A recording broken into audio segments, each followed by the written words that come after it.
sida caadada ahayd waxaan u fadhinaa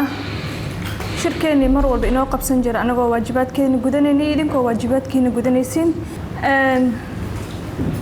mudane wasiir ugu horeyntii waxaan adiga iyo tiimkaada idinku soo dhaweynaynaa xarunta aqalka sare ee baarlamaanka jamhuuriyadda federaalka Soomaaliya shirkan aan maanta u fadhino shirkeennii hore ma ahan waa shirkeennii labaad waxaan filayaa January baa isku kana horeysay waan ku faraxsanahay inaan January ka bilaawno December sanadkii aan ku xireyno inaan nasiibka aan u yeelno January the first week January is aragno December oo dhamaanaysana inaan kulano waa wax wanaagsan waa adiga tiimkaada waa idinku soo dhaweynaya mudane wasiir inta aanan barnaamijka u gudagelin waxaan rabaa inaan laba shay kali aan marka hore aan idinku codsado number 1 waxaan idinku codsanayaa in aan telefoonnadeena damino silent ka dhigno si ay media markay duubaan wax interruption ah u dhicin taas waa codsiga labaadna waxa waaye qofkii aan su'aal warsano oo kali ah oo su'aasha ku saabsan ka jawaabi kara su'aasha asaga qofkii raba inuu contribution ku kordhiyo markuu dhameysto wasiirka ama agaasimaha uu dhameysto qofka kala xaqaato laakiin inta ka horeyta yaanan isku interrupt gareyn waxaan saa u dhahay waxa waaye waxa laga yaabaa su'aalo anaga inoo qoran anagoona idin warsan aan nooga jawaabtaan anagana wixii uu noo qoran wixiina ma rabno inuu iskaga kan dardarsamo marka idinkoo raali ah taasna waa hordhac waxaan ku soo wareejini dankiina muddo dheer baa Soomaaliya waxa la oranayay heerka saboolnimo waxa weeye wuxuu marayaa boqolkiiba 70 ama boqolkiiba 69 ayuu marayaa xog marka awalka hore waxay ku salaysnayd run ahaantii sambalkeedu uu yaryahay qualitygeedu uu liito laakiin maadaama sahanka miisaaniyadda qoyska uu ka tayo fiicnaa waxa ka soo baxday natiijo aad macnaha uga sareysa tayadeeda waxaana nagala qayb qaatay World Bank iyo IMF ta markii analysis-ka la sameeyay waxaana ka soo baxay oo hadda aan rabnaa in xataa dawladda iyo cid walba aan ku boorino international partners-ka way isticmaalaan waa heerka saboolnimo waa boqolkiiba 54.4 ayaa qoysaska ama dadka Soomaaliyeed waxay ku nool yihiin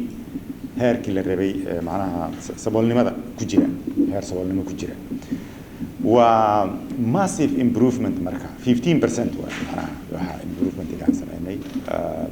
taa marka waxay ka turjumaysaa horumarka dawladda ay ka sameysay iyo dalka uu ka sameeyay private sector ka sameeyeen reportkaas ugu muhiimsanaa laakiin reportyo kale oo waxa jiray mid statisticada tamarta ku saabsan mid statisticada riyaanimada ama disability ku saabsan mid governance oo actually maanta sababta aan uga ka dhor daaranayo aan rabno inaan governance statistics aan launch gareyno weeye sidoo kale waxaan ka shaqeynaa sahan kaliya ma sahankaas ugu dambeeyay laakiin kuwa qorsheysan wax baan ka oran doonaa waxaan kaloo qabanaa xogta joogtada ay hay'adaha u aruuriyaan hay'adaha dawladda u aruuriyaan ayaan iyagana ka soo qaadnaa iyadoo aan personalized ahayn macnaha iyadoo magac iyo waxba aan lahayn imisa ka soo qaad arday ayaa enrolled ah wasaaradda waxbarashada waxay haysaa iyadoo magacyadii dad wax ku qorin laakiin anaga imisa ah wasaaradda caafimaadka sidoo kale imisa MCH-yadii cudurrada ay sheeg laga baaray waxa noocaas oo kale kuwaas aan iyagana falanqeyn ku sameynaa waxaan marka labadooda tii sahanka iyo tii administrative data marka la isku soo koobo waxaan ka soo saarnaa halbeegyada ama indicatorska qorshaha qaranka ayaan report isagana ka soo saarnaa marka hadda wasaaradda qorsheynta waxa weeye aad bay uga hadli doontaa dib u noqoshada lagu sameeyay ama review lagu sameeyay NDB9 daatada la isticmaalay waxa weeye hay'adda iskada qaran ayaa bixinaysay sidoo kale marka anaga gaar waxaan u sameeynaa Soomaaliya facts and figures waxa la dhaho marka sanad walba aan publish gareynaa boqol adiga indicatorska marka NDB9 ama SDG ahaan guud ahaan laga rabo inta ugu muhiimsan hadda waxaan gaarsiinahay boqolkiiba 55 indicator naga maqanaa jira kuwa naga maqan marka badanaa waxay ku maqan yihiin tirakoobka oo aan ka hadli doono ayaa iyagana wax weyn laga heli doonaa waxa kale oo noo qorshaysan inaan sanadkan sanadka soo socda aan sameyno business survey ama business establishment survey kaasoo naga caawinaya inaan marka hore soo saarno awalka hore waxaan soo saari jirnay GDP-ga oo by income macnaha dakhli lagu cabiray laakiin sanadka soo socda markaan business survey dhamayno waxaan soo saari doonaa GDP-ga by production by wax soo saar that's more accurate macnaha wadanka wax soo saarkiisa economic growth maadaama la rabo kaasuu noo ogolaanaya laakiin naftirkiisa in business kaliya kuma filna waxaa loo baahan yahay by production in la sameeyo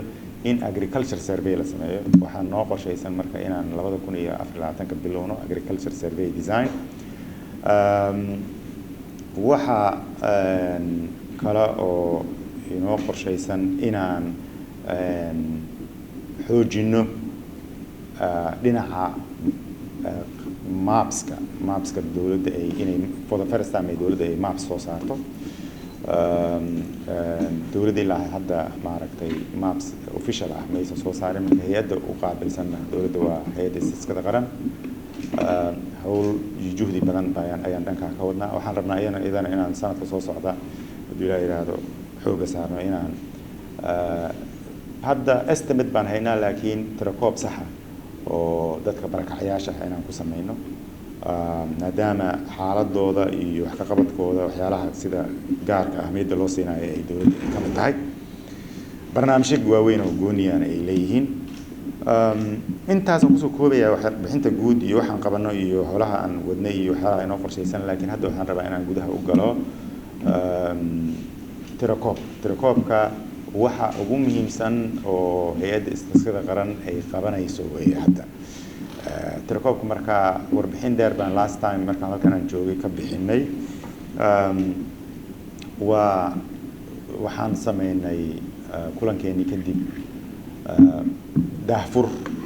weyn oo aan ku launch garaynayno qorsheyntiisa ma aha tirakoobka in dadka la soo tiriyo waxaa ka horeysa qorsheyn badan oo mapska hadda aan idiin sheegay naftirkiisa loo baahan yahay dalka si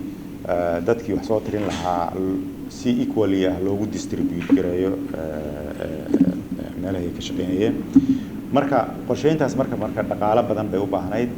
barnaamij marka daahfur qorsheyntaas iyo dhaqaale aruurin ah ayaan May sanadkan May labadeedii wasaaradda ku-xigeenka iyo wasiirka ay noo fureen actually si fiican looga soo qayb galay gudoomiyaha gobolka wasiirka waxbarashada wasiirro badan oo kale ayaa nagala soo qayb galay iyo deeq bixiyaasha iyo waxyaabo badan marka nasiib darro dhaqaalihii loo baahnaa lama helin taa marka waxay keentay inaan wax badan qorsheyntii aan laga qaban hase ahaatee sanadka hadda dhalanaya horraantiisa waxaan rabnaa inaan dardargelino dhaqaale aruurintiisa waxa kaliya nooga xiran tahay waxay tahay inaan barnaamijkaas dhaqaajino in dhaqaale qorsheyntiisa loo helo marka renewed effort waxaa jira dhaqaale lagu aruurin doono oo heer ka sarreeya intii hore May heer ka sarreeya inaan gaarsiino marka taa markaan intaa helno waxaan qaban karnaa qorsheyntiisa marka waxay qaadanaysaa sanad iyo bar haddii dhaqaalaha loo helo in tirakoobka la qorsheeyo sanad iyo bar bay qaadanaysaa qorsheynta markay dhamaato kadib ayaa waxaa la geli karaa field sahankii saxda ah sheegaya dadka in la soo tiriyo goob walba ay joogaan in la soo tiriyo marka qorsheyntaana in fact waxaa ku caddaan doona meelaha intaan gaari karno oo waxa weeye wadanka saa ula socotaan maasha Allah meelo badan baa la xoreeyay waxaan rajaynaynaa inta qorsheyntaas ay socoto in inta ka dhiman oo dhan la xoreeyo marka wax badan halkaas ay ka soo bixi doonaan intaasaan kusoo koobayaa waa kusoo wareejinayaa aad mahadsantiin saboolnimadaad ka hadashay iyo inay hoos u dhacday maxaa keenay in hadda kilix ku guuleysatiin inay hoos u dhacdo dadkii idinka horeeyay aysan ugu guuleysan waayeen? What was the factor idinka aad maxaa keenay inay hadda u dhacdo maantadan aan joogno maxaa keenay inay hoos u dhacdo saboolnimada? qorshaha horumarka qaranka inta uu jiray wuxuu soo bilaabay 2020ka wuxuu ku egyahay sanadka soo socda 2024 5 sano waaye soo marka sanad kastaba dalka lacag iyo dhaqaale iyo shaqo socoto $2 billion ku dhawaada qaarna lagu bixiyaa humanitarian iyo gargaar iyo in dadka emergencies iyo reliefka laga gaarsiiyo lacag almost $1 billion na waxaa lagu bixiyaa arrimaha development-ga biyaha beeraha xoolaha gobolada wax gaar oo dhan oo arkiisaan waxyaabahan oo dhan markii oo dalka la gaarsiiyo haddana waxaa garab socda in la qiimeeyo mashaariicdii horumarka ah meelihii la geeyey saameynta yeelatay impact assessment-ga dadkii isay ugu soo bisay meeshii ceel lahayn markii ceel la geeyo oo xoolihii la daaweeyo oo beerihii qalab loo siiyo dadka ay noolaadaan waxyaabahan dhaqaalaha lacagaha lagu siinayo kaashka $150 waxaan oo dhan nolosha dadkii vulnerable-ka ahaa ee aad iyo aad u hooseeyeen wax badan bay ka tarayaan soo markii intaan oo dhan ee dhacda dalka sanad kastana waxaa lagu suubiyaa waa la qiimeynaa oo qiimeyn xoog badanaa lagu suubinaa sidoo kale maalgashin xoog badanaa dalka ka jiro oo dad badanaa dhaqaale dalka gelinoohaya diasporada Soomaaliyeed ilaa $2 billion ay soo diraan si ay familkooda u caawiyaan ayada nafteeda waa dhaqaale aad u xoog badan oo mar kasta loo xisaabiyo maxaa lacagta ee internationalka aan ka helno in la mid ah haddaysan ka badnayn waxaan ka helnaa Soomaalida qurbaha ku nool oo familiyadooda caawinaya lacagahan oo dhan dalka markay galaan sanadka markay dhamaadaan haddana deetooyinka iyo xogta la aruurinayo hadda markaan hadda baaraynay waxa la dhaho reportka la soo saarayay miisaaniyadka qoyska Soomaaliyeed oo ilaa 9,000 oo qofood la wareysanayay waxaa lagu soo ogaanaa isbedelka ku dhacay qoyska dadka dhaqaalaha soo galo waa meelaha hadda reportka aan ku helnay isbedelada ku dhacay caafimaadka wixii ku baxa inta kan ku baxa lacagta meeqa boqolkiiba oo nolosha qoyska Soomaaliyeed ay ku saabsan tahay soo ma aha wax marka hal bil ilaa bil maaha waa qorshaha inta uu jiro oo dhan almost sanadkii afraad hadda noo dhamaaday hal sano noo dhiman sidoo u perform gareey oo u socday macna halbeegidii aan sameeysanay maxaan ka guuleysanay oo ku gaarnay iyo maxaan ka gaari wayn soo marka waa wax ma ahan gudoomiye oo hal bil iyo hal sano ma ahan waa dhowr sano oo hal mar la cabirayo macna wadankeenan waa wadan Ilaahay subhanahu qaadirka tacaala uu barakeeyay at the same time kama faa'iideysano waxyaabaha aan haysano waxaan ka doorbidnaa inaan gacmaha horsano oo international community-ga iyo $1 billion ka aad sheegayso haddii aad qorshe noo keeni lahaydeen oo ah meeshii qofka masaakiinta ah oo waxba aan haysanin intaad raashin u geeni lahaydeen inaad fertilizer u geysin dhulkeenan waa very rich okay aniga marra waxaan ay dhahaysiin 4 sano aan soo sameeyay no waa ka gudbaynaa waxa uga gudbaynana waxa waa inaad qorshe aad soo dejisin idinka planning ah qorshahaas oo ku jiro saboolnimadan waxa looga bixi karaa ABCD waxa waaye wadankeenan fertilizer ina keentiin lacagahan dadka la siinayo aad dhaysiin $100 iyo $200 la siinayo nagama bixinayso saboolnimo waxa naga bixinaysaa qofkii awaar intay imaado markay awaar imaado xoolaha ka dhamaada dadkan xoolahaas waxa ugu bedeli karteen ina hal sac iyo 2 ri wax saas u gadin qofkii si uu maxalli jirida ri iyo orgiina u gadin sacana sidoo kale dibiga u gadin si ay ayaga ay hadhow u bataan okay wixii beera ahna dadkii beeraley waay oo barwadankeena waxaan nahay indhiisi ugu macaan adduunka anaga nagala saara qamadii waan leenahay okay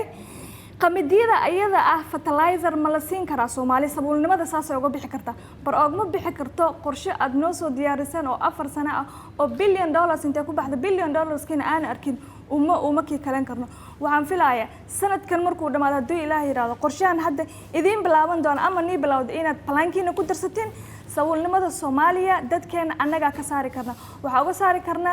inaan ka fikirno oo aanan raadino sida aan gacan horsigan ku dhaafno oo beerihi anaga tabcano oo xoolaan leena aan ki kalen do you know that Saudi Arabia anaga loodeena inta looga qaaday arigeena at the same time caanaha lagu gado xayaat Saudi laga keenay oo borderka ah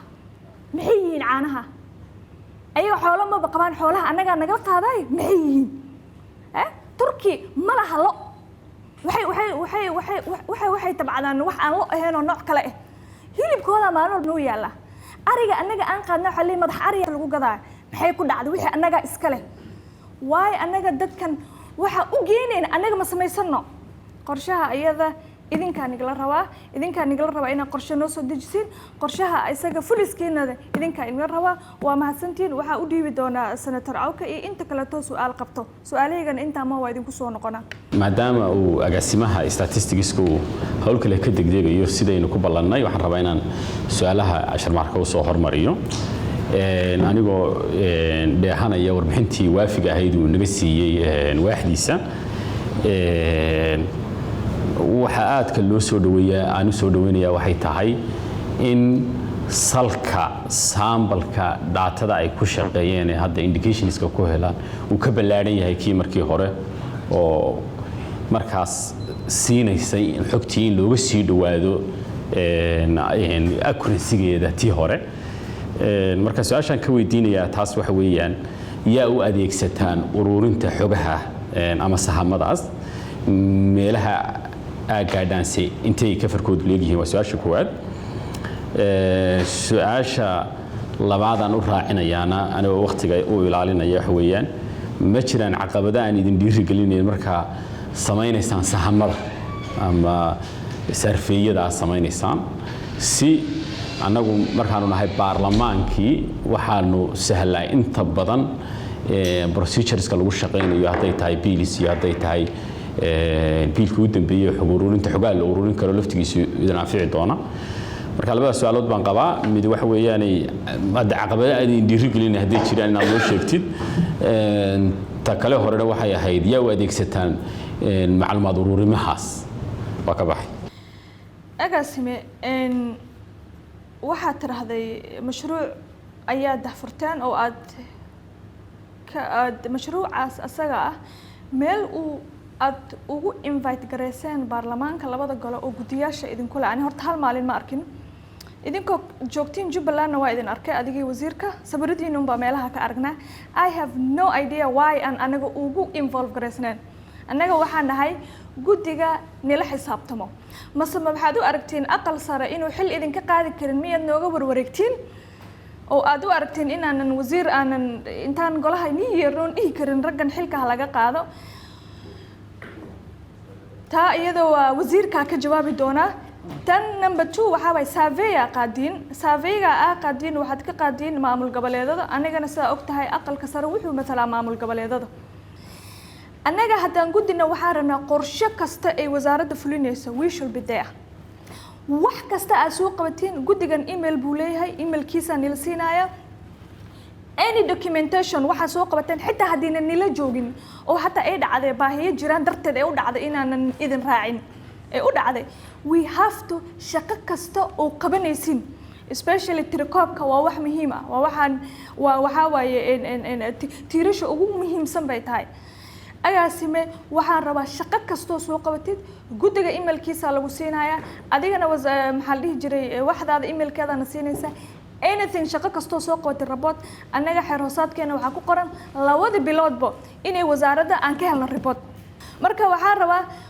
anaga transparency waa u taagana emailka direct nigala soo xiriirayo wakaas xogeynteen labadeena wiil xogeeyaa meesha ii fadhiyaan yaa noo dhiibaysin agaasim kasta iyo emailka laga soo xiriirayo noo dhiibaysin wax kasta oo uu soo qabto wax kasta waxay soo qabato waxaan rabnaa inaan helno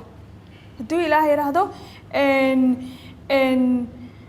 intaas uga gudbi tan oo maamul goboleedada wasiirka ka jawaabi tan surveydan oo anaga doorkeena inaan ka qaadano waay wasiir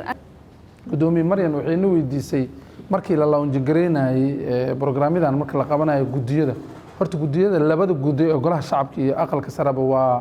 waa barnaamijyada aan qabanno waa ku casuumnay waliba midkan si khaas aan ugu casuumnay waxaanan xasuusanan xubnihii ka soo qayb galay waxa sheegi doona shakhsi aan ma xasuusto laakiin in la casuumay oo xubnaha qaarkood imaadeen aad iyo aad aan u xasuustaa laakiin aqalka sare ayaa nooga imaaday agaasimaha si khaas ah u xasuusto sheegi doono laakiin normally markaan barnaamij qabanayna waan casuuna gudoomiye waa qodobkaas waa laga yaabaa marka specific eventiyo hal ama laba eventi oo inaysan dhicin waa dhici kartaa laakiin sida caadada ah program kastoon qabanayna gudiyada shuqulka ku leh waa lagu casuumaa taas waa arinta gobolada iyo mashaariicda la xiriirto maalin kastaba dee mashaariica waxaa laga daahfuraa gobolada qaarkoodna waxaan u xil saaranaa maamulka xagga jooga wasaaraddiisa qorsheynta annaga counterpart noo ah qaarkood markay magnitude-kooda oo weyn yahayna waxaa ka qayb gala wasaaradda federaalka hadda ra-iisul wasaaraha markaan isla socono masaariicaan soo daahfurnay stateka oo Jubbaland sidoo kaleenta South West ku jiro oo asna naftiisa xagga lagu laanjigareeyay waxaan galmudug Hirshabeelle soo marka mararka qaarkood maalin kasta lama aado maadaama traveling iyo logistics ka adag tahay wasaaradda marka nala shaqeyso oo mashaariicda u ah entry point-ga inta badan anaga waxaan leenahay waxaa la golaha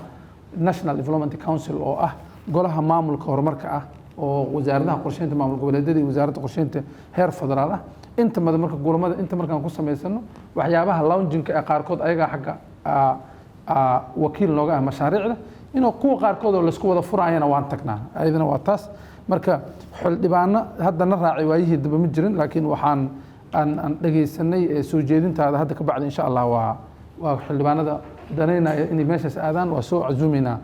guddi kasta si hadhow guddigii xubno soo diraayo kaleenta in noola socdaan waa soo jeedin fiican waaye aadaan u soo jeedinaynaa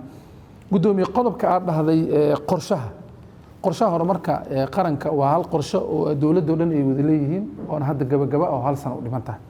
waa qorshe 5 tiir leh oo 4 tiir oo hadda leeyahay laakiin 5 laga dhigay kan soo socdo oo ah horumarka dhaqaalaha arrimaha bulshada siyaasadda loo dhan yahay iyo waxa la dhahaa cadaaladda ayuu ka hadlaa waataan hadda warbixintiisa kooban idin sheegayna aad iyo aad una mataqaanaa weliba isagoo la soo kowsaday covid-19kii isagoo la soo kowsaday abaartii oo ogeydeen oo zaa'idka ahayd asoo la soo kowsaday falaadskii asiga naftiisa baabi'iyey dhul badan oo deegaanada Soomaalida ka mid ah baa haddana wax badan oo horumarna laga gaaray oo halbeegyadii lagu cabirayo hoos u dhaca saboolnimadana aad arkaysan hadda waxaan ka shaqeynaynaa qorshihii horumarka 10aad ama NDP 10 oo sanadka soo socda oo dhan laga shaqeyn doono si uu effective u noqdo 2025 oo u noqdo laakiin isaga shaqadiisa socoto inta sanadkan inoo harsan yahay 2024 ayaa isagana kan lagu sii shaqeyn doonaa si December oo u dhamaado golaha wasiiradan oo ansixiyaan si January 2025 oo shaqadiisa u bilowdo marka isagana kaasna waa baarlamaanka iyo guddiyiisa waa si gooni ah idin laga tashanaa waa idin la soo engage gareynaa guddiga joogtada heer baarlamaan iyo heer maamul goboleed iyo heer hay'adaha dawladda mid kastaba wala fadhiisan doonaa insha Allah waan arki doontaa marka faahfaahin ma naga siin kartaa wax qabadka wasaaradda ee ku aadan qorshaha 2022 iyo 2023 taasaan idinku bedeli iyo 2024 oo hadda bilaaban doono ilaa hadda waa naga soo dhamaatay moogtay waxa idin qorsheysan wax qabadka wasaaradda marka la yiraahdo 2023 oo agaasimihii ugu horeeyay halkan joogay wax shaqooyin fiican ay soo qabteen inta hadda aan joogan in badan ka gaaray oo wax ka badan ka ogaaday inta kalena kulito waxa ikabi doona agaasimayaasha ila jooga dhinaca investment iyo qorsheynta iyo taliyaha sare xagga don engagement-ga in general gudoomiye haddaan wax yar kaaga sheego shaqooyinka u qabsoomay wasaaraddu waa mid baaxad weyn taana waxaad u qaybin kartaa waxaan u qaybin karnaa dhowr shay oo kala ah dhinaca siyaasadaha iyo habraacyada wasaaraddu ay dhaqan gelisay 2023 iyo dhinaca programmingka iyo qorsheynta waxqabadyada wasaaradda wasaaradda sida ka wareysaan sanadkii la soo dhaafay howlo badan oo qabsoomay waxay dhameystirtay sharciyo dhowr ah oo ay ugu horeyso sharciga maalgashiga ama dhowrista xuquuqda maalgashiga waxay kale oo u suurta gashay iyada inay wasaaradda qabato mashaariic habraacyo kaleeta oo ka mid yahay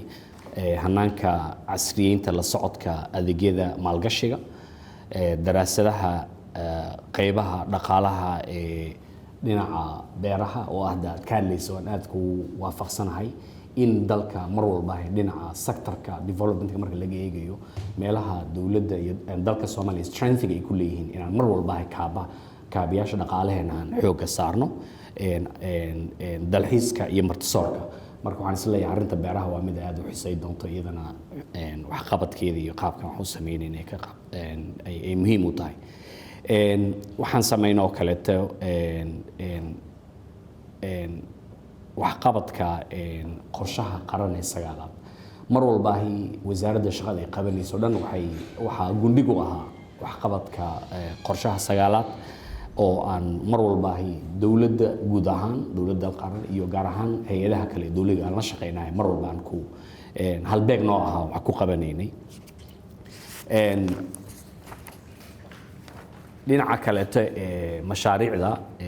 dhowr mashaariic oo hore u socday ayaa dowladdu wasaaraddu hore ka sii shaqaysay mashaariicda marka la daahfuray waa kuwo hay-adaha USAID oo aad soo weydiisateen waxaa kaloo ku jiro EU-da oo iyada mashaariic badan aan la qabanay oo aan coordinationka ka samaynay waxaa kaleeto oo jira hay-adaha kaleeto aan non traditionalka ah oo dalka wax soo geliya iyagana oo aan qayb ka qaadanay fududeyntooda marka waxaan rabaa guddoomiye hadday suurtagal tahay inaan la wadaago asxaabta agaasimayaasha kaleeto oo iyagana fursad ka siiyo khaasatan planningka in waxyaabihii sanadkii hore mar haddii agaasimu joogo qabsoomay uu ilaa iyo bal 5 iyo 6 qaybood ka sheego sidoo kale agaasimaha maalgashiga isagana maxamed duubo isagana uu waxyaabihii qabsoomay intaan u gelinay waxyaabaha damacsanahay 2024 haddii aan leedmo marka iyagaan ku wareejinaa maasanta gudoomiye kolley ka bixi maayo su-aashii hadda laga hadlayay waxqabadkan ku ekaanaya bis si aynan su-aalo soo socda aanan uga sii hordhicin January markaan halkan isugu nim waxyaabo waxaan idin la wadaagnay noo qorshaysnaa waxaa jira waxyaabo kale iyaguna soo baxay waa inta badan qorshayaashu way isbedelaan wax sanadkii hore dhamaadkiisaan qorshaynaa waxna sanadku markuu bilaabmay baahiyo soo baxay oonu qabanay baa jira markaa bal qodobaan yara dul mari doona waxyaabihii ugu waaweynaa ee noo qabsoomay sida agaasima guud ka dhawaajiyay waxa la dhameystiray sharcigii dhowrista maalgashatada waxa isagana si fiican loo diyaariyo meel fiican maraya sharcigii maalgashiga Soomaaliya isagana daraasado waxa jira aan soo saarnay oo la xiriira arrimaha beeraha waxa la yiraahdo dalxiiska iyo martisoorka ama hospitality-ga oo iyadana riboodo fiican aan ka soo saarnay arrimaha beeraha oo kale iyadana xog badan baa ku jirta riboodkaas oo aad ka arki doontaan caqabado badan waa jireen oo beeraheena saarnaa sidii guddoomiye ka dhawaajisay fertilizerska ama seed inputs waxyaabaha u baahnaayeen arrimaha fertilizersku very sensitive bay ahaayeen maadaama qaraxyo laga sameeyo hadda maadaama cunaqabataynta la qaaday waxyaabo badan baa furfurmi doona oo opportunities badan baa ka soo bixi doona waxaanu qabanay qiimeyntii muddada dhexe ee qorshaha qaranka sagaalaad oo ah wixii ka soo qabsoomay ilaa iyo inception-kiisii oo bilaabmay January 2020 oo iyadana arrimo badan oo soo digital market ka dhawaajiyay ahayd xog badan oo laga helay arrimaha xataa buffertiga marka laga hadlayay in hoos u dhacday in kale waxaanu sameynay hanaanka qiimeyntii kormeerka dalka ama waxa la yiraahdo national M&E maxaa la yiraahdaa monitoring and evaluation framework oo dalku leeyahay waxaanu soo saarnay oo markii koobaad inay Soomaaliya sameysatay waxa la yiraahdo food security plan ama Soomaaliya galowda soo saaridda istiraatiijiyada qaran ee sugnaanta cuntada oo iyadana inta badan aad ogtihiin waxyaabaha food security dalkan inuu yahay waxyaabo badanna ka qaban doonto insha Allah dalka waxaan iyadana wax ka bedelaynaa qorshihii qaranka maadaama hal sano haray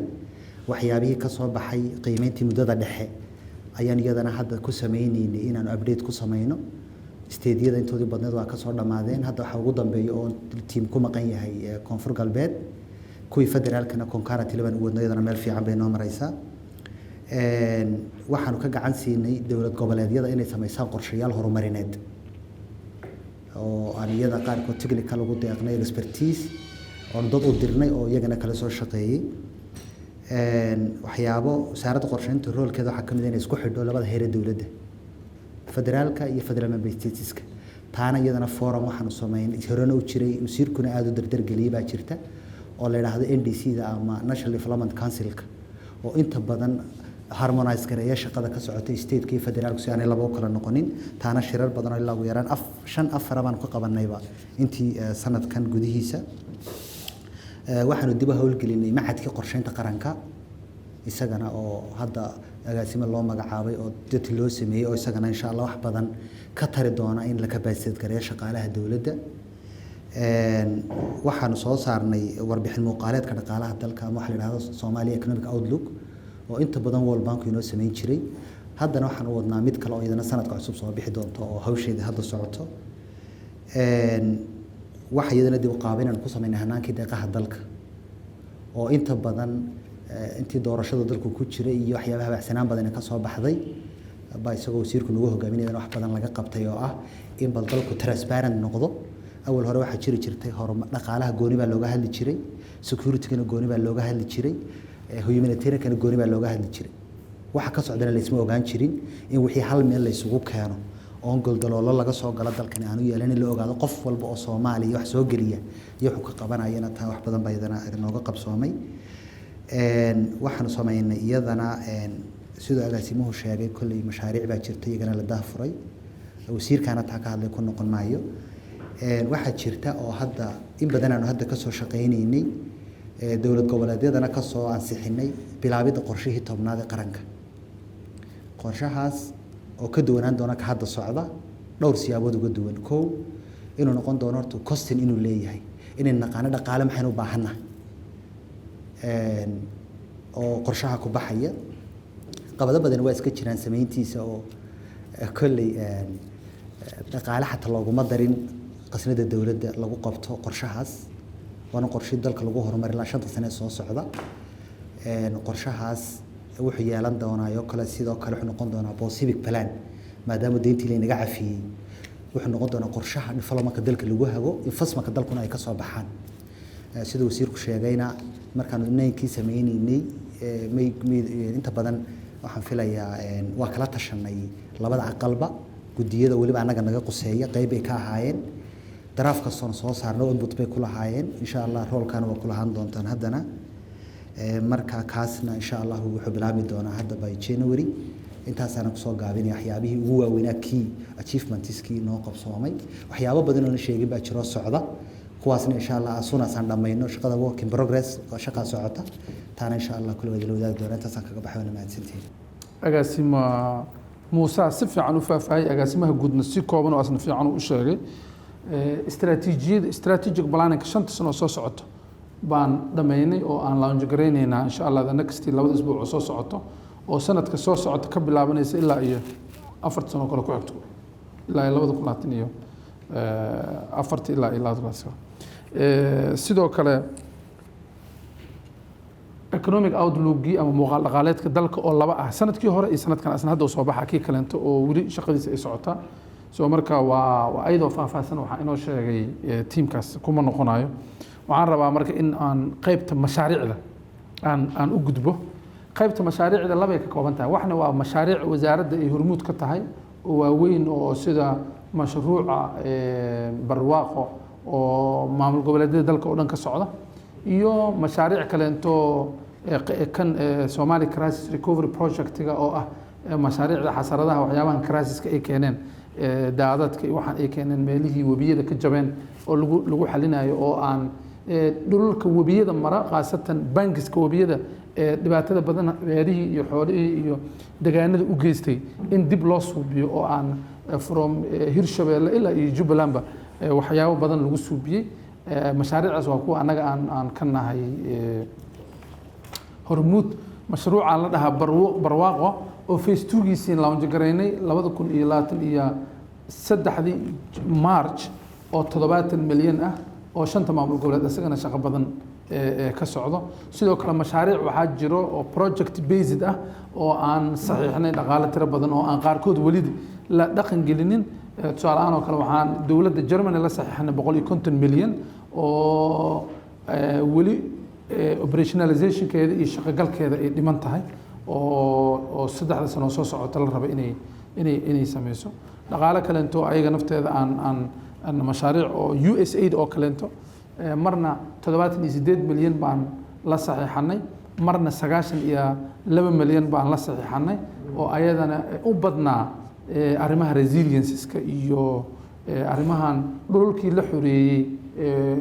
degaankii la xoreeyay inta badan wax looga qabanayay ayagana waa qeybay ka ahaayeen soo marka mashaariicdaas ayagana aad ay u badan yihiin oo dad badan oo Soomaaliyeed ay saameyn ku yeelanaysaa macnaha halkii ceel oo aan ku maalgelinno mashruuca la dhahaa barwaaqo meel baa ceel laga sameynaa ceel la'aan ka jirto xoolaha u dhowan oo 20,000 30,000 ilaa 50,000 gaari kara waa loo daaweynayaa dadka beeraha meelahaas ku yaalo ka dhow dhan oo ceelkan ka faa'iideysan karana qalab iyo waxyaabahan smart farming la dhahaa iyo waxaan ku dhahaa ayaa la siinayaa environmentiga iyo deegaankana aad iyo aad ayagana loo green gareyna loona caawinaa si geedahana loo jarin policies-ka iyo u baahan yihiin looga caawiyo community-ga ceelkaas area-deeda ka faa'iidayna waa la organize gareynaa waa guddi baa loo suubinaa si ceelkaasna u maamushaan khilaaf hadduu imaado si ay u xalistaan hadday maintenance u baahnaadaan maxaa la samayn karaa ayagana waa lagu tababaraa afartaas shay oo mashruuca meel kastoo laga fuliyo uu suubinaa facekan koowaad oo mashruuca qaybta labaad oo match la sameeyey waxaa lagu fulin doonaa saddex meela laga xushay ceelasha ilaa 10 meel camal la qiimeeyey saddex meela laga xushay Hirshabeelle Galmudug South West iyo Jubbaland marka Hirshabeelle iyo Jubbaland sanadkan aan ku darnay hore ugu jiri jirin ayaga marka fadhiisintii xafiisyadii ka shaqeyn lahayd waa dhamaadeen xulitaankii meelihii laga shaqeyn lahayna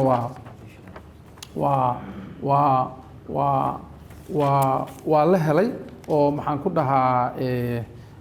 iyo sidoo kalentana mashruuca 70 milyan hadda lacag kalento pipeline waxa ku soo jiro aan u helnay ilaa 30 milyan oo dheeri additional oo financing ah oo asagana process qaadanaya laakiin lagu dari doono marka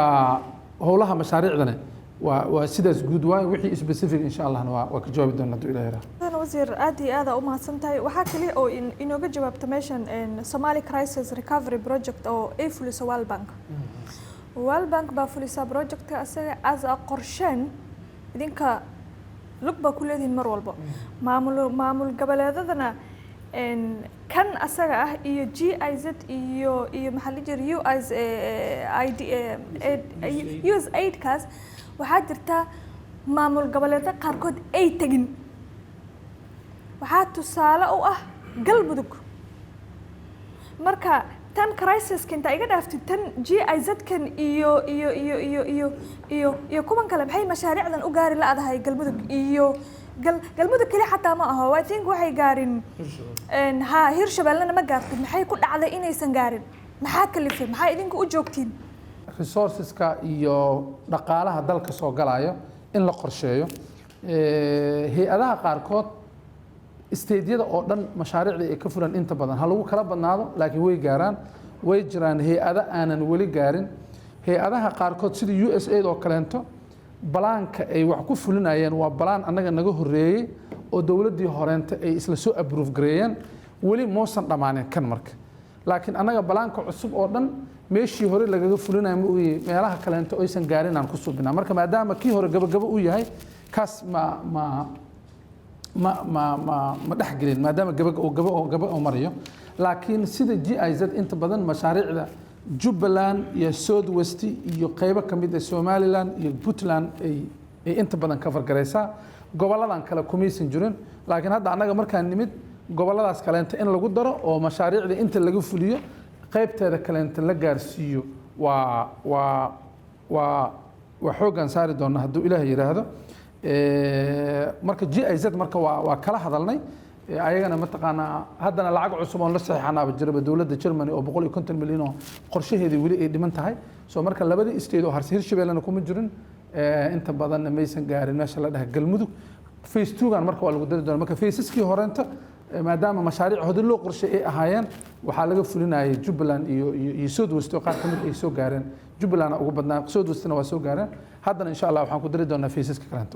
waa horyaan kagala hadalna waana balaarinayna hadduu Ilaahay su-aalihii hor yiilay mudane wasiir waxaad moodaa in guddoomiye Maryan ay ku weydiisay waxayna ahaayeen IRIS program oo ay ku midoobeen USAID iyo UKAID inay ka maqan yihiin maamul goboleedyada qaarkood sida Galmudug oo aan hubo laakiin nasiib wanaag dokumentiina waa saxiixda adiga waa ka maqan saxiixda sida aan ognahana wasaarad kastaa wasaarad dhigeedahay maamul goboleed ka jira adoo aan la tashan maamul goboleed wasaaradda qorsheynta oo galmudug ayaa arintaas see rabta inaad ku xaliso aad galmudug u soo geliso oo aad dib arintaa uga daba tagto waxaa kaloo jiro mashruuca halka waara waxaa loo yaqaanaa galmudug total waa laga leexiyey maba ka shaqeeyaanba see iyadana arintaas aan ku xallin doonaa waxaa kaloo jira wasaarado aad moodo maadaama su-aalahayga inta badan gudoomiyuhu ay qaadatay mid adiga si gaara igu taaganaan rabaa inaan ku buuxsado oo ah wasaaradaha qaar oo dowladda federaalka waxaad moodaa inaysan qorshayntiinana soo marin maamul goboleedyadana isa laba shaqin sida wasaaradda bay-ada oo aniga wada shaqayn aan ogahay inaysan la lahayn 5 maamul goboleed oo dhisan oo 5 wasiir mid aanan la xiriirin aysan jirin ma waysan ka mid ahayn wasaaradaha idinka aad qorsheydaan waxa ay wadaan mase madax banaana kala jirta anigana waa maamul goboleed maadaama aysan la shaqayn oo aan hubo arrintan waa ii su'aal سعيد سياد senator sida aan horta qodobka hore u sheegay programka design-kiisa iyo mapping-kiisa process muddo soo socdo ah waa naga horreeyay maadaama uu naga horreeyay markiin annaga hadda aan saxiixaynay waqtiga saxiixitaankan annaga ku soo gaarnay laakiin design-kiisa iyo doodiisa sanad iyo bar 2 sano camal oo hore u socday waliba Hirshabeelle xataa programkaas ma wada cover gareynayo mapping-kiisa iyo qariidadiisa waxay martaa meeshan Hirshabeelle maxaan ku dhahaa Balcad iyo Jowhar agteeda ma gaarayo dhulka ugu weyn 90% xitaa ma gaarayo Hirshabeelle laakiin waa qaybtii hore waa qaybo kale inta hadda soo socdaa jiro oo barnaamijyadaas la xiriiro marka Hirshabeelle iyo Galmudug marka barnaamijyadaas laga tixgelinaa maxaa dhaca resilience oo iska badan yahay barnaamij kale inta badan ajir oo resilience ka shaqeeyo soo marka kan maadaama uu design-kiisa naga horreeyay sidiisaan u deynay laakiin isla same barnaamijyada lacagaha lagu bixina oo kale inta asagana Hirshabeelle iyo Galmudug iyo kuwa kale inta aan ku dari doonaa tan GIZ waa run maysan gaari jirin aydan dhulkaas labadaas gobol sanadkan hadda 2024 mashaariicda la fulin doono oo dhan waa ku jirtaa ma loo ogolaan doono inay meelo kale ila aadaan isla same programkaas inay xagga gaaraanaan aan ka shaqaynayna marka waa si fiican aydan qodobkaas aan ula soconaa arinta wasaaradda bay-ada aan igu weydiisay exactly ma ogi qaybtaas hadda aad ka hadlaysa laakiin dee wasaaradaha shaqadooda ayagaa u madax bannaan annaga dee keliya waxaa wada shaqaynka leenahay fulinta qorshaha horumarka qaranka oo annagana coordinationkeena aan leenahay wasaarad kastoo dowladda ka mid tahayna ay qayb ka tahay resourciga dalka imaanayo oo markii la qaybinayo iyo qorsheynteeda iyo aan wasaaradahana kala tashanno maamul goboleedyadana aan kala tashanno soo marka su-aashaas qaybta aad specifically aad marka aad xog uma hayo marka waa taas waa si gooniyaan ugu cudur daarnaa hadduu ilaahay ilaa programka la yidhahdo Somali Crisis Recovery Program oo program baaxad weyna programkaas siduu ahaa in crisisku meel walba ka yimaadaan baa looga faa'iideystay ahayd balse hadalkayga waxa ku jiray inuu specifically meelaha daadadka iyo floodsku ka dhacaan aw gaar yeeshaan ma sidaasoo waxa looga faa'iideystay in daadadka crisiska daadadka lagu xalilo mise programku waa gaarsiisan yahay meel walba haddii aanu gaarsiisnayse maxaa ka hor istaagaya inay maamul goboleedyadu si siman uga wada faa'iideystaan programkaas oo la og yahayna in Soomaalidu mar walba crisis u joog ay tahay oo iyadoo hadda 3 bilood ka hor daadadka lala tacaalayo ayaa 3 bilood ee xigtana abaaro iyo crisis opposite ku ah kuwii hore lala tacaalaa marka su'aashaasaan ku kabayaa wasiir waxaan weydiinayaa qaabka loogu qaybiyey deeqda dhaqaale maamul goboleedyada percentage-ka ma aha kuwa isku dheelitiran yacni ma sinna arrintaas maxaa nooga sheegi karteen senator mashruucan oo SCRB-ga waa wasaarado badan beneficiary ka ah iyo maamul goboleedyada intooda badan marka mashaariicda dalkana waxay ka soo baxaan inta badan waa grant oo World Bank ka imaanaya marka mashruucyada qaar waxay qusayaan specific hawl ay qabanayaan oo crisis-ka oo any crisis maahan kanoo kale wuxuu ka shaqeynayay daadadka iyo COVID-19 emergency COVID-19 emergency uu ka shaqeynayay mashruuc specific waxaa jira mashruuc barbar socdo oo la dhaho biyoole la dhijir hadda loo baxshay barwaaqo asagana ka shaqeynaya dhulalka ay ka jiraan maxaa la yiraahdaa biyo la'aanta iyo biyo yarida iyo ceelal la'aanta mashruucaas oo asagana ka shaqeynaya Somaliland iyo Puntland iyo Galmudug asagana sidoo kale oo successkiisa aad u batay performancekiisa sare u kacay oo lagu soo daray maamul goboleedyada kale oo dalkana ilaa Soomaaliya dhan ay biyo la'aanteeda dhulka saxaraha aad u badan marka World Bank-ga markay assessment-iga la sameynayo oo projects-ka la qorayo ma dhigi kartid Galmudug hadda waxa ka dhaca daadad oo waxay u baahan yihiin in oo recovery loo sameeyo la ilaaliyo laakiin waxay haystaan mashruuc ka la mid oo la dhaho biyooli oo asagana hadda barwaaqo loo baxsho biyo gelinta iyo ka shaqeynayo maxaa la yiraahdaa arrimaha inuu gaaro rural-ka oo aad u fog inuu biyo gaarsiiyo oo biyo xireenno u sameeyo oo community-ga dhiso oo develop kare marka shaqada oo ugu badan wasaaradda qorsheynta ay hayso mashaariicda dalka in laga ilaaliyo depletion-ka oo laba mashruuc isla eg inay maamulka aadaan oo mashruucyadii aan loogu talagelin maamulkaas oo kaleeto oo aanan ahayn component sheegaya hawshaas inay qabataan la gaarsiin karin sidoo SRB wuxuu leeyahay component oo emergency ah oo wasaaradda caafimaadka maraha wasaaradaha dowlad goboleedyada oo dhan ay qayb ka yihiin sida oo emergency COVID-19 oo kaleeto in oo CT scan waxaas maamul goboleedyada loo gado taasna si same waxay u dhaxmaraysaa through the Minister of Health-ga gaarsiinay waxaa kaloo rabaa su'aal kale oo gudoomiyaha oo aad ay u interest gareynaysa oo deeqda Soomaaliya la siiyo sababta oo wixii la rabo loogu sameeyo oo choice-ka Soomaaliya loo dhageysan waayo muddo horta Soomaaliya deeqda timaada laba nooc midna waxa bixiya World Bank-ga iyo Islamic Development-ga iyo African Development-ga iyo waa windows ay leeyihiin daaqado ay ka soo baxaan garaanka specific magacaas uu leeyahay shaqadaas lagu qabanaya hawsha lagu talagalay waana midna waa regional midna waa specific Soomaaliya iyo wadamada lamid oo kale loogu talagalay Suudaan iyo Yemen iyo waxaas loogu talagalay marka Soomaaliya garaanka loogu talagalay tartanka loo galaayo wixii ayada kaga soo aado waxa ay qorato bangiga oo kale negotiation laga galaya appraisal wax waa laga qaban karaa tan donorka loo galaayo Soomaaliya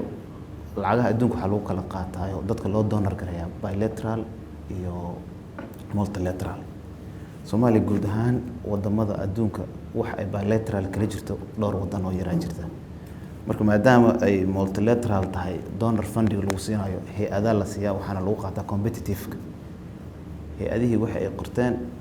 loola tagaya donorka wixii bixinayay boorada jira fariisanayo wixii lagu soo qorsheeyo oo hay'adaas ay qortaa la siinaya administrative cost-gooda wuxuu gaarayaa 50% wax ka badan marka ma qoranayin waxyaabo badan oo fulintiisu badan tahay oo administrative cost-giisu yar tahay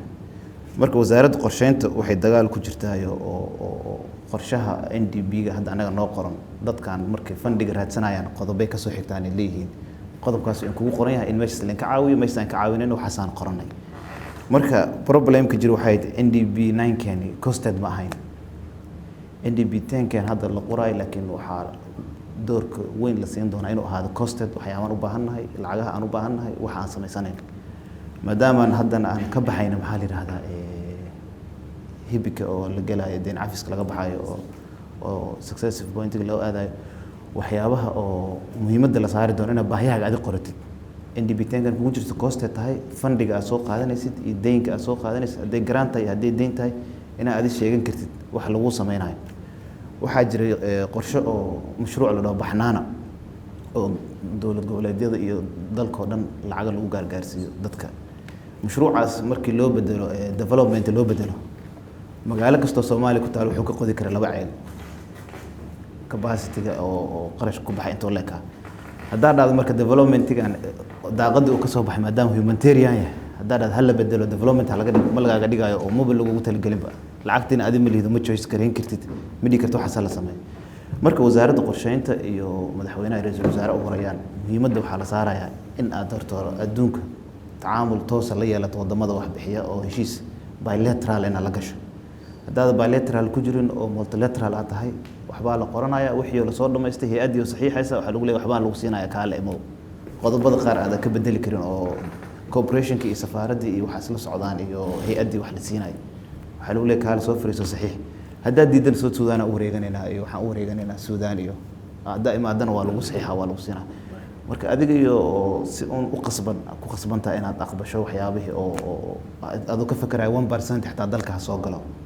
marka caqabadahaasna waxaan rajaynayaa 2024 maadaama dawladdii hadeer ay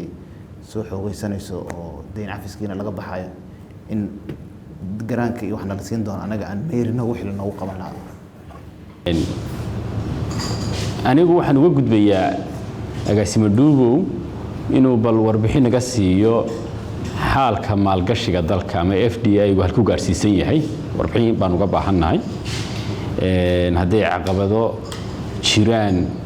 uu noo sheegi karo oo haysta maalgashayaasha shisheeye caqabada aan dhiiri gelinayn waayo anagu 2015 bay ahayd markii sharciga maalgashiga shisheeye la sameeyay sanadkan gudihiisa sharci kale oo maalgashiga dhiiri gelinaya ayaanu sameynay markaas su'aashu waxay noqonaysaa waa ma caqabadaha ugu waaweyn ay sheegan karaan maalgashadaasha shisheeye ama aan dhiiri gelinaynin inay maalgashi ku sameeyaan wadankeena iyo tana warbixinta FDI-ga waa labada su'aalood baan ku soo koobiyay aniga maalgashiga khuseeya sida uu sheegay gudoomiye senator Awke 2015 waxaa la ansixiyay sharciga maalgashiga shisheeye oo runtii wax badan ka bedelay wajiga iyo muuqaalka maalgashiga ajaanibta wasaaradda ganacsiga hadda waxay mas'uul ka tahay guud ahaan maalgashiga ama ha noqdo midka maxalliga ama ha noqdo midka caalamiga ah markii la ansixiyay sharcigaas kadib waxaa dib loo howlgeliyay la howlgeliyay xafiiska dhiirigelinta maalgashiga oo ku yaala wasaaradda qorsheynta maalgashiga horumarinta dhaqaalaha oo mandatekiisu uu yahay inuu dhiirigeliyo inuu soo jiito inuu fududeeyo inuu taageero maalgashiga caalamiga ah xafiiskaas maanta wuxuu leeyahay dhowr iyo 30 qof oo xirfadlayaal ah oo loo tababaray loona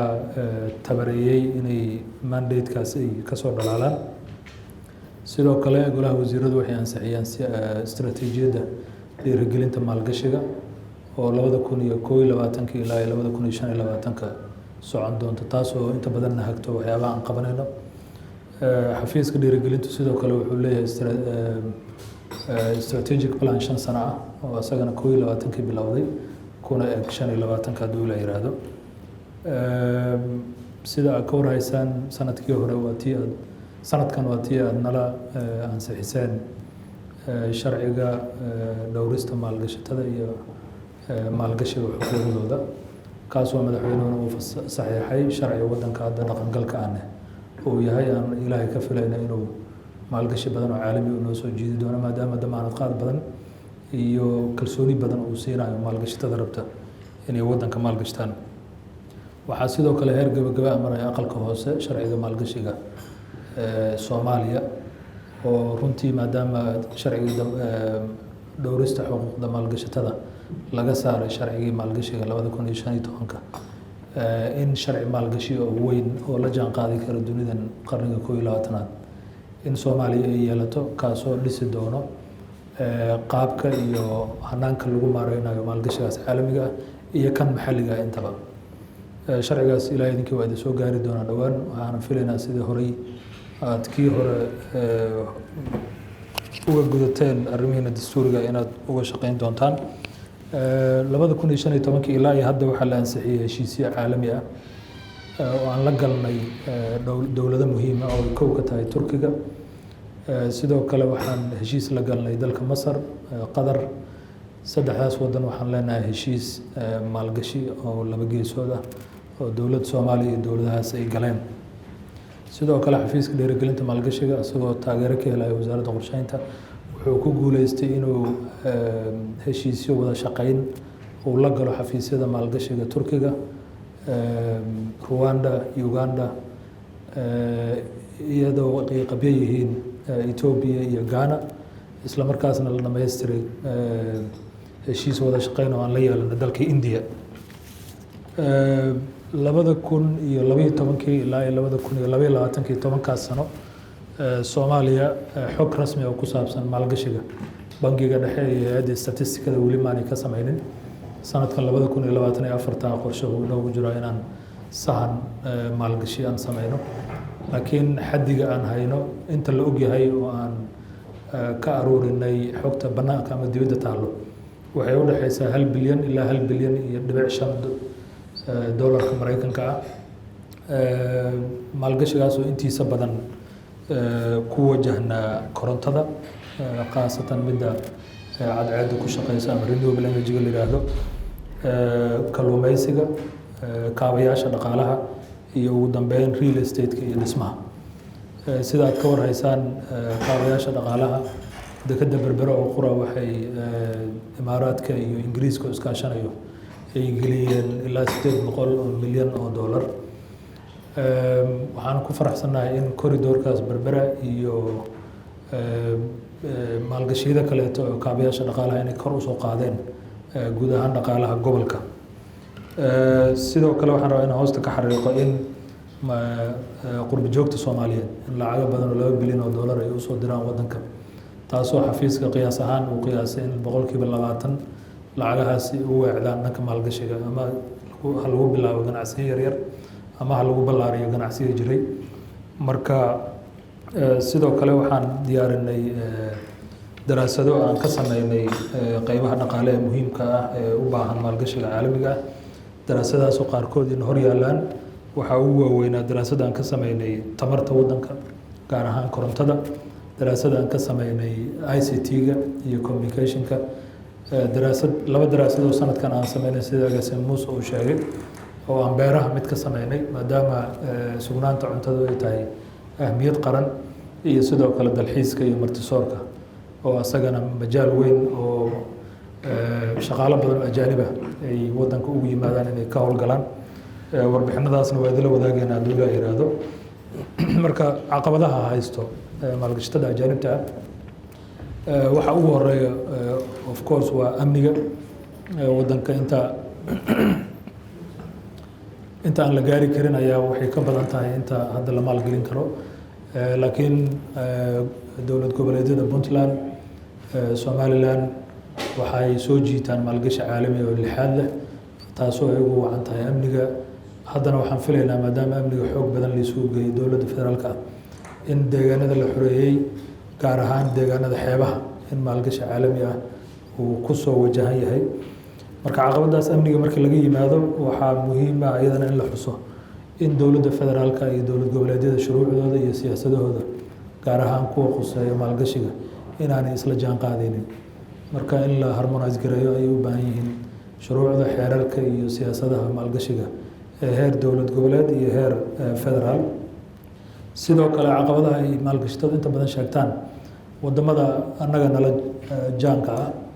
oo ka soo kabanaya colaadaha iyo burburka, inta badan maalgashiga soo jiitaan waa maalgashiga ku salaysan la shirkowga shirkadaha maxalliga ah. Maalgashi yimaado oo 100% asagu maalgashiga sameynaya waa yaryahay. Marka inta badan waxaa cabasho badan laga muujinaya shirkadaha maxalliga ah ma la maalgashan karaa. Marka shirkado badanaa 10kii sano lasoo dhaafay soo gaaray heer la maalgashan karo, intooda badanna ay la falgaleen maalgashata ajaanib ah. Anoo fursaddan ka faa'iideysanayo waxaan jeclaan lahaa in shirkadaha maxalliga ah inay standardkooda maamulka iyo sare u qaadaan si u soo gaaraan heer la maalgashan karo. Ugu dambeyn, guud ahaan caqabadaha qof inuu ku dhex sameeyo ganacsi ama uu maalgashto dalka Soomaaliya, kaabayaashii sahli lahaa ama adkeyn lahaa Soomaaliya inteeda badan 10kii sano lasoo dhaafay inkastoo wax badan laga qabtay, weli caqabada ay ka sheegtaan maalgashatadu. Waxaana ugu horeeya korontada, waxaa ku xigo adeegyada dowladda oo aanan intii ka horreysay xafiiskan intaan la aasaasin ay ku qasbanaayeen inay dhowr goobood u aadaan, laakiin hadda xafiiskan uu one stop shop uu noqdo adeegyada dowladda ay ka heli karaan. Waxyaabaha caqabadaha ku haya waxaa ka mid ah dhulka, runtii shuruucdiisa iyo milkiyadiisa iyo kiradiisa inta badan oo isqabqabsi badan uu ka jiro. Waxaa sidoo kale muhiima in la xusho sida lacagaha loo soo geliyo dalka iyo sida looga saaro, oo iyagana financial sector-keena aad ka wada waraysaan caqabadaha ka hayso corresponding banking-ka iyo in lacago maalgashi ah waddanka faa'iidana laga saaro ra'sul maalna la soo geliyo marka caqabadaha intaasaan ku koobi lahaa. waxaan rabaa inaan ku weydiiyo mashruuca taageerada hay-adaha dowladda maamulka dhaqaalaha loo asteeyey oo lagu sheegay 1.4 milyan maxay u dhacday inuu dhammaantiisu noqdo qarash aan faa'iido bulshada u lahayn suuragal ma tahay inaad waxaasoo kale inta dib u qorshaysaan tusaale qarashkaasoo kale haddii maamul goboleedyada tiiba looga qodi lahaay 2 ceel ama 1 mid uu qodi karo waxbaa ka soo bixi lahay laakiin haddii hay-adaha deeqaha bixiya siday wax u keeneen inta loo fuliyo aan haddana dalkii waxba uga soo noqonay soo dhibaato maaha maxaa u maaray weyseen wax uga qaban weyseen waa maasan si deeto wax ku ool oo go'aano loo qaadan karo loo soo saaro hay-adda statistikada qaranka waxay coordinate garaysaa deedada dalka statistikada official statistics marka la soo saaraan laakiin hay-ada dowladda oo waxaa jiro si daatadan loo soo saaro ayagana caawiyo oo dowladda wasaaradaheeda kale ka mid ah marka waxaa loo baahan yahay wax la dhaho administrative data wax la dhaho oo ah deetooyinka hay-adaha dowladda gooniga u qaabilsan tusaale ahaan wixii la xiriira xog waxbarasho la xiriirto meeqaa iskuul aaday meeqaa drop out meeqaa baasta meeqaa dugsi sare aaday meeqaanan aadan xogtaas inta badan waxaa laga helaa wasaaradda waxbarashada waxay leeyihiin xogtooda gooniga ahoo dee level wasaaradeed ku eg wasaaradda caafimaadka oo kaleenta arrimaha caafimaadka xogta la xiriira ayagaa laga helaa inta badan soo marka si capacity-ga iyo awoodda hay-adaha dowladda khaasatan wixii waxbarasho la xiriira waxbarashada looga caawiyo wixii caafimaad la xiriira caafimaad looga caawiyo wixii trade-ka iyo ganacsiga dalka la xiriira wasaaradda ganacsiga looga caawiyo systemkaas si loo dhiso dhaqaalo loogu talagalayo oo lagu tababaro qalab loogu dhiso dad lagu tababaro oo waxaa jirta waaxdaas lagu caawiyo hadhow si ay u soo gaarto xog iyada ku filanna inay soo saarto xog hay-addii nationalka ahayd ee statistikadana mataqaanaa ay soo gaarto soo marka immigrationka oo kale dalka inta soo gashay inta ka baxda wixii trade-ka soo gala wasaaradda maaliyadda bangiga dhexe xogta laga helo maxaan ku dhahaa maaliyadda la xiriirta khaasatan maxaan ku dhahaa bangiga xogagta ay la dhiilgarayaan 17 hay-adood oo waxaa jirta mid kastaba administrative-kooda loo baahan yahay waa heer federaal hadhowna waxay aadaysaa haddana heer state systemkaasaa loogu talagala marka in waxaan lagu dhiso dadaa lagu tababaraa qalabaa lasoo sameeyaa deetadaa lala aruuriyaa hadhow dukumenti dhammaystirna lasla soo saaraa soo marka meel hoosaan kasoo bilownay haddana meel aad u fiicanay maray heer federaal meel fiicanay maray heel maamul goboleeda hadda loo sii gudbayaa oo maxaan ku dhahaa marka mashruucaas marka waxaa loogu talagalay in lagu capacitate gareeyo kor loogu qaado dadka ka shaqaynaya systemkay ku shaqaynayaan iyo waax gobolka banaadir ka mid ayada qayb ka mid in loo dhiso soo markii horeenta marka hay-adda marka maadaama aysan heli karin inay ayaga baxaan maamul goboleedyada ka soo aruuriyaan wasaaradihii ka soo aruuriyan ma suubin karaan ayagaa lagu empower gareynaa marka soo marka noocaasaa loogu talagalay meel fiican ayna maraya maalinta ka dambeysana waa waxyaabaha noo sahlay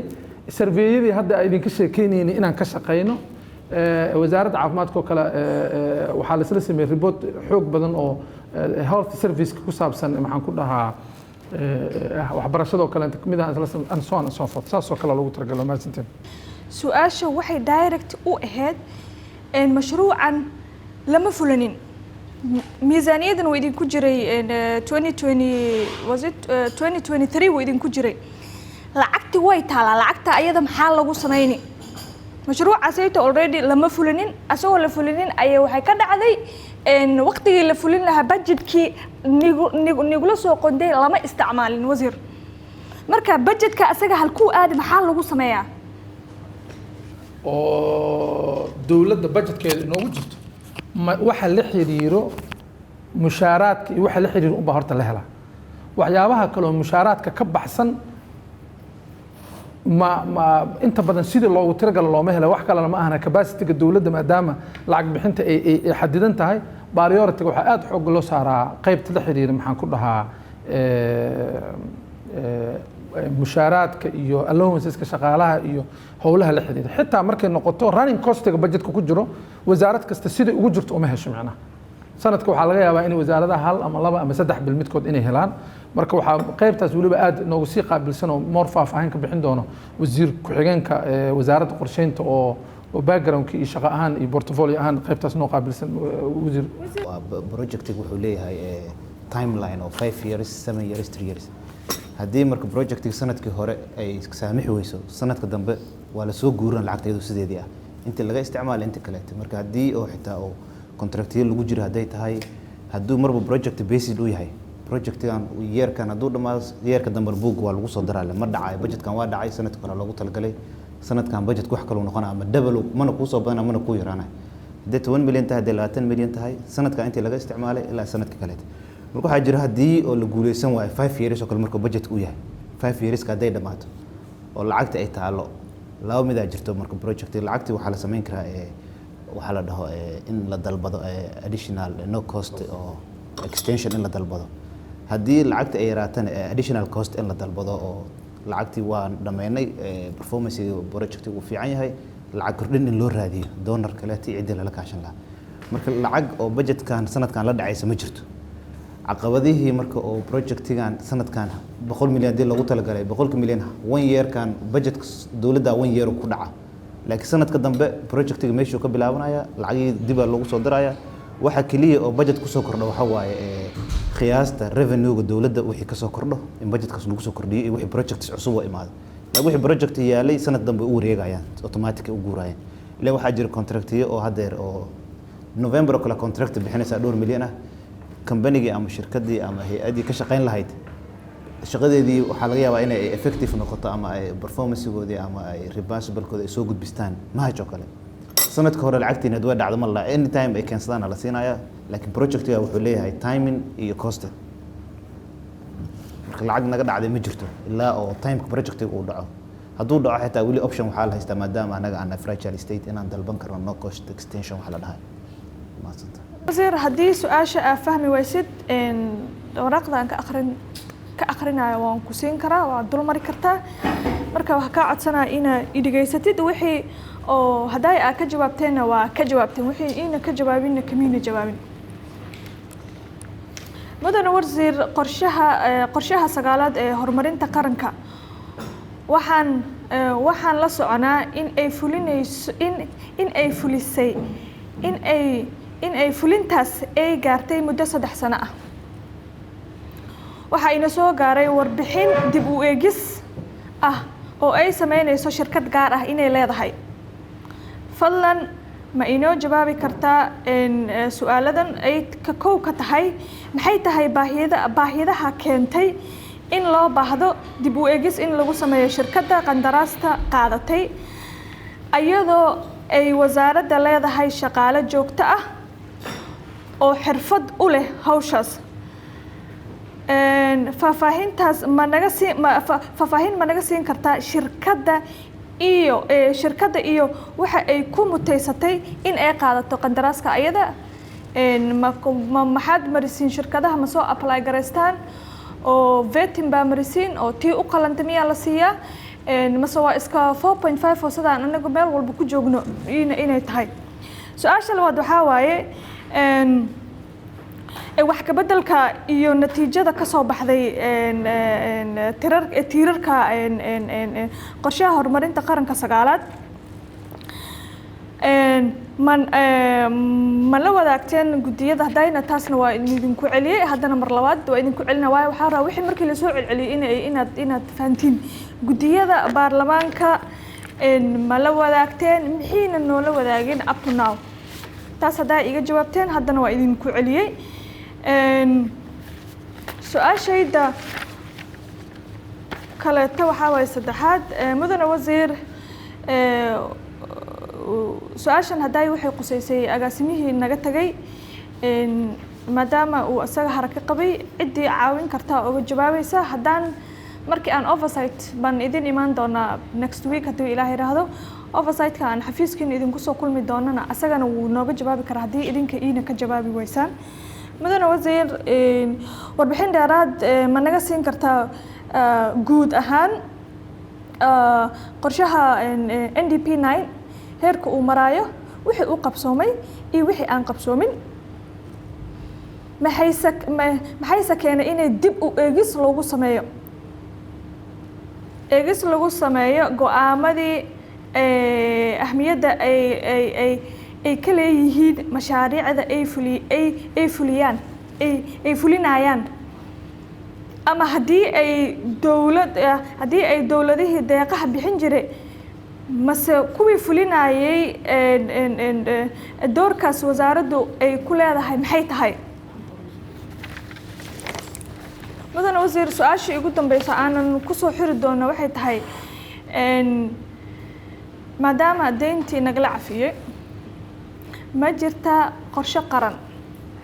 I think haddayna wasiir ku-xigeenka dul maraan u malaynaya if I'm not wrong ma jira qorshe qalan oo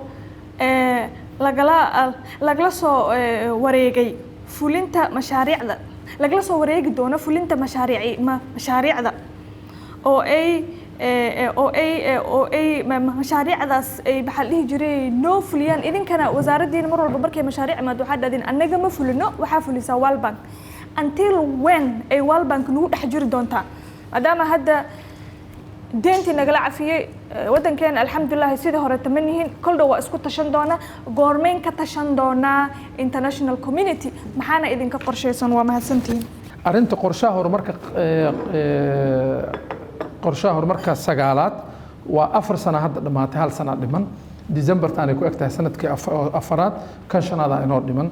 qorshe kasta markuu 2 sano iyo bar ilaa 3 sano ku dhow yahay waxaa la suubiyaa qiimeynta muddada dhexe oo lagu qiimeynayo 2 sano iyo barka soo dhamaaday maxaa qabsoomay maxaanan qabsoomin maxaa laga gaabiyey iyo sidee loo adjust gareyn karaa maxaa dhacay waxaa isbedelaya duruufihii lagu sameeyay qorshahaas maadaama 2 sano laga soo dhaafay soo marka annaga waxaan la soo kowsanay isagoo aan qorshaha muddada dhexe lagu suubinin annaga nagu qaadatay 6 bil camal inaan sameeyno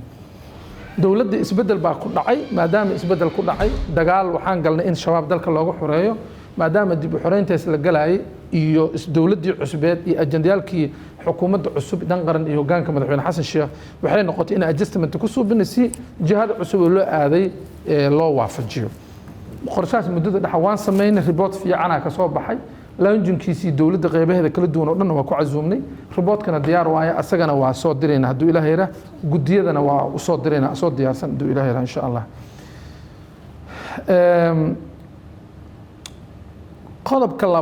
qodobkaas marka su-aal qaabilsanaa jirto oo wasiir maxamed aan siin doono oo ah shirkadda arrinta la xiriirto oo asaga uu noo dulmari doono hadduu ilaahay yiraahdo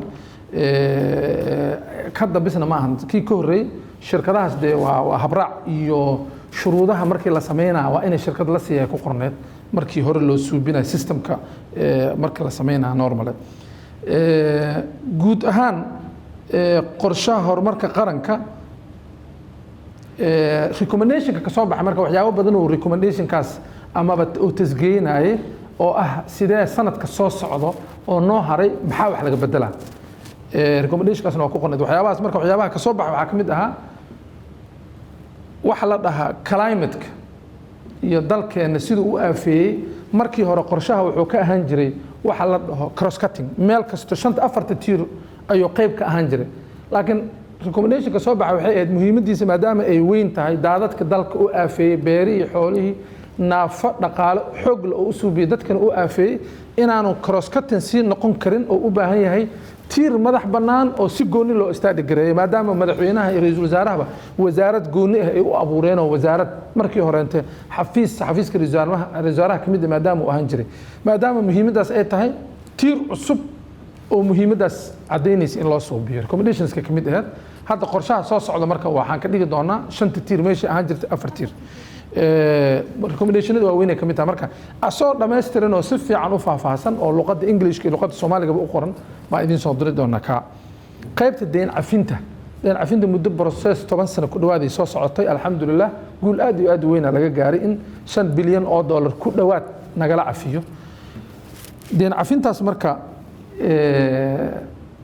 markii deyn cafinta la gaaray Soomaaliya waxay qarku u saarneed in laga joojiyo garantiskiina la siinaayay World Bank-ga ay siinaayeen ee lacagtan tirada badan oo mashaariicda lagu fulinayay in garantis laga guuro oo loo guuro lacag deyn ah dowladda Soomaaliya madaxweynaha hogaaminaya ra'iisul wasaaraha negotiation aad iyo aad u xoog badan laga galay arrintaas Soomaaliya inaysan tabarteeda la ekeen in deynta nagala cafiyana waa rabnaa deynna ma qaadan karnaa dhahna waa lagu adkaystay wadan loo suubiyey 35 wadan oo adduunyada deentana laga cafiyey garantiskana loo wadana ma jirin laakiin alxamdulillah anaga negotiation xoog badan aan ka galnay adduunyada waxay nagu saacideen in deentana nagala cafiyo deen labaadna nagula qasbin oo mashaariicdii garantiskii aan helaynay ee maxaan ku dhahay interest la'aanta ahaa in noola sii wado guul aad iyo aad Soomaaliyeed oo dawladda Soomaaliya ay soo hoysay ahayd mashaariicdii iyo garantiskiina waa noo sii soconayeen ayadoon deyn ahayn deentana waa nagala cafiyey wadanka kaliya ee la sameeyay ee adduunyada wadamada loo suubiyay annaga bis waay ayadana marka shacabka Soomaaliyeed iyo guddigaba oo inay la socdaan aaminsana waxa ugu bishaareynayna mashaariicdii iyo garantiskana waa noo soconayaan ayadoon deynan ahayn negotiationkaasna waa lagu guuleystay qorshe waxaa la sameeyay 3 sano oo sanadka soo socda ka bilaabanaya oo cusub oo IMF iyo World Bank-ga nala galeen oo dawladda Soomaaliya sidii lagu saacidi jiray u sii soconayaan marka 2 sano hadda soo farhelnay sanadka kalentana waa lagu sii dari doonaa qodobka gudoomiyaha ay sheegtay oo ah arinta World Bank fulinta World Bank waxba nooma fuliyaan waxaa fuliya mashaariicda wasaaradaha dawladda Soomaaliya maamul goboleedyada laga fuliyaa wasaaradaha federaalka involved ku ah designinka iyo sida loo qaabeynayana qaybaan ka nahay maxaan ku dhahaa mashruuc kastana waxaa fuliya dawladda Soomaaliya waa jiraan qaybo ka mid ah oo fulinta hay'ada mararka qaarkood dhaqaale la siiyo oo hay'ada fuliyaan waa jiraan waxaana taas lagu mataqaanaa lagu maxaa cudur daaray waxay ahayd maadaama systemka dawladda iyo aysan aad u xooganayn meelaha qaarkood in hay'ada ay fuliyaan way jirtaa ayadana hadda waxaan anaga sanadka iyo barka joogna waxaan xoog saarnay in laga guuro hay'adaha 40% 50 60 ay dawladda 100% fulinta meelaha qaarkoodna anaga fulinaynin inay hay'adaha joogaan in lala wareego marka waa taqaanaa markii systemka laga hadlaayo 100% ayaga fulinay haddana anagana percentage badan dawladda fulinayso si tartiib loo guuro hal mar laga ma guuri karo waa 30 40 60 100% aan gaari doonaa waa si systemkeena dawliga accountability-geena isla xisaabtankeena markuu kor u sii kaco 100% waa la soo wareegi doonaa marka arintaas ayadana waa marka World Bank ayaga ma fuliyaan ee meelaha qaarkood oo fulinta waxay tahay hay'adaha mararka qaarkood fuliyo UN-ka iyo international NGOs ayadana si tartiib loogu guurayo Ilaahay insha Allah soo dhawaada